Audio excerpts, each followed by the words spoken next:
Hi sir, Hello po. magandang gabi sir. Pwede ka ba ma-interview? Sige po. Ano nga pang pangalan mo sir?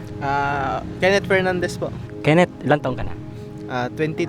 Oh, Ay, 23 pala. 23. Kaka 23. Matanong ko lang, estudyante ka pa ba? Oh, Ano yung napili mong kurso?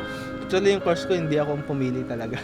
Ang gusto ko talaga is magseaman or military, kaso gawa nung nangyari sa mga pension nawalan ng trabaho. Nakausap ko yung tita kong engineer na why not mag-engineer din ako. Ako po dati is karerista din, mechanical engineer. So, mechanical engineer. Oh, Kumusta sir? Na-enjoy mo naman yung kurso? Nung una, ayaw ko pa, then gustuhan ko na.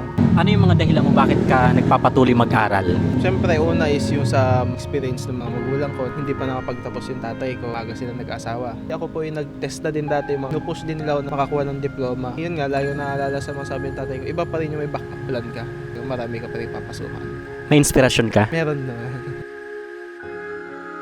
Dati kasi talaga ayoko na, gusto ko na lang din na mag-abroad, pero nung nakilala ko siya, siya na rin po yung nag-push sa akin na magpatuloy na. So, naging inspiration ko na siya para makapagtapos na din talaga. Bilang pasasalamat doon sa naging inspirasyon, anong gusto mo sabihin sa kanya? Thank you kasi dumating ka sa buhay ko. Mahal kita palagi. Pwede bang sabihin mo yun habang nakatingin ka sa camera? Ayun. Ayun, hello, masasabi ko lang is thank you for being there for me. Sa support mo sa akin, sa pag-encourage mo sa akin, pagtsatsaga mo sa akin kahit na marami pa akong kailangan matutunan. Pero thank you kasi andyan ka pa rin sa akin, hindi ka sumusuko. Hoping na hanggang dulo tayo, and yun lang, I love you. So, Sir Kenneth, ulit-ulit, thank you.